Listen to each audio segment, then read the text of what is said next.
Welcome to a quick review on the 2019 Nissan Altima, and I typically don't do this review format often, but because of our weather in the Chicagoland area, it rubber bands more than the CVT in this car. We went from negative 30 degrees Fahrenheit to 40 degrees Fahrenheit within 2 days, so it's very difficult to film. But I will tell you, I have really put this car to the test in the cold and now that it's warmed up. So there's new trim levels. You can now get all-wheel drive in the Altima. This is a bigger car, it feels more substantial. But you can only get the variable compression turbo motor, which is in this Platinum Ultimate Edition or Edition 1 with front-wheel drive, sadly. So let's get into some of the driving dynamics. First, let's talk about ride quality. This feels pretty good. I would say this is the best Altima ever in terms of build quality, solidity, ride, and I feel like the ride is very controlled over almost every pavement type. It's a little bit noisy. I would say that's the only thing I would say compared to some of the competitors. This feels a little bit louder, but it's not that offensive, and it makes up for it in the overall. The steering is really normal, the braking is normal, and it handles every pavement type with ease. And I would say it's more on the softer side. And some of that feeling is because the seats are super comfortable in here. The next thing to talk about is the interior layout. This has got to be one of the best directions Nissan's gone. Now, granted, for the price point, which I was shocked when I found the price after driving this for a few days, was $37,000 for this model. And there's no way I could justify this. I would go down into the 20s to be able to really appreciate what they're trying to do here. This is some of the best integration for physical controls and touch controls with the infotainment. You have a physical button for display dimming and display off. All the physical controls are easily accessible, including the HVAC controls, which don't require you to use the touchscreen at all. Your instrument cluster is super easy to read, and one of the best parts is they've gone to more of an industrial design for the displays. The displays do not look good. I mean, the black levels aren't good. The pixel count is pretty bad. I mean, it just seems like a very washed out display, but I will forgive them for this because everything works quickly. When I get in here, my phone pairs up to Bluetooth in like 5 seconds. If I forget to enable Bluetooth and I turn it off and on my phone, instantly connects, even after like 10 minutes. That's something a lot of vehicles don't do. Now, aside from the interior space, the good ride quality, the overall visibility is good, you have to get into the engine. And if you're gonna go with the VC turbo, which is direct injected and port injected, this engine is great. And I'm not kidding, it is really impressive. It feels way better than their old V6. Well, that is aside from the sound of it. But I mean, this thing hauls ass. And I'm gonna take off here. I'm gonna turn off the traction stability control, which you can only do from this center display, and let you hear it go for a rip.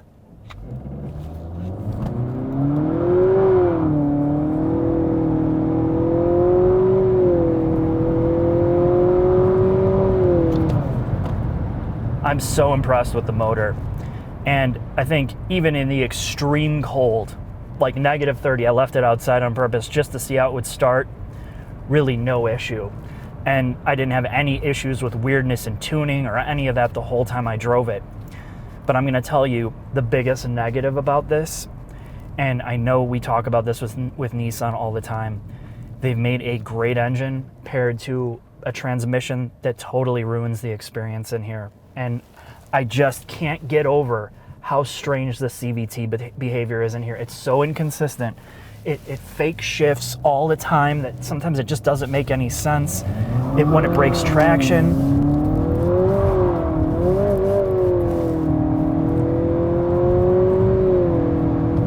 it's just all over the place. And I can't tell if it's the stability control interfering or if it's the CVT kind of rubber banding back and forth.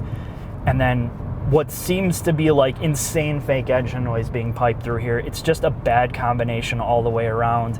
And I think that's what really kills this car for me. If they had a manual option, I think people would really enjoy this. And I'm not kidding. I mean, I know that's weird to say, why would you want a manual? But I feel like this car would benefit from it. Or a more traditional geared automatic would make the driving experience much better. But when you get over all of that, The handling is pretty good, but I feel like the engine is so powerful, there's so much torque that it totally overwhelms the chassis on here. It needs like a limited slip. It really, really needs a limited slip differential in the front, because when you start to push this thing in pretty much every corner, it wants to wash out everywhere. The stability control goes nuts. I mean, it's just an up and down, weird driving experience the more that you push it. And I say this a lot about cars. You know, when you drive it like 5% to like 25%, you're like wowed by it, and that's the way they set it up. This car is one of those that when you push it past like that 60% mark in any type of cornering situation, ooh, does it get messy. And the sad part is it probably would fix a lot if you had all-wheel drive on here. But since you don't, I almost would say don't get this motor in this car until they kind of figure out a solution to balance it out, and the cost isn't worth it.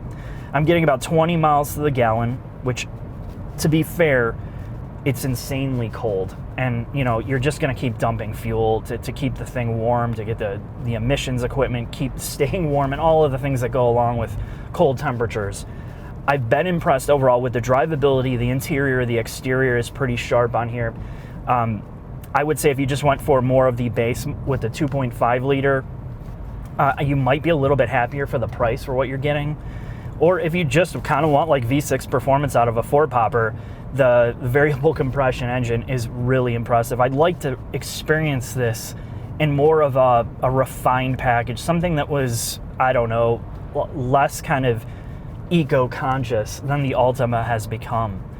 But overall build quality is good. When you look at the underneath of this car, it's pretty much standard Nissan stuff. I mean, you can tell that there's still a lot of aluminum that Nissan uses. They use more aluminum than most manufacturers.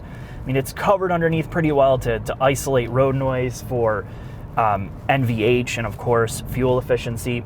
I mean, it just looks like a standard run-of-the-mill kind of compact mid-sized car. And I've enjoyed my experience. I've enjoyed the reliability and the fact this thing has been consistently performing the whole time I've had it. And that's really what you're going to ask for in this car. Take it for a drive. I will cover this in more detail, namely the VC Turbo, because there's a lot in terms of technical information to talk about in a later video when the weather isn't a total disaster. Thanks for watching.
This savage geese, I hate him, I hate him. I'm gonna show you how to get back at him on Yelp and all that other stuff.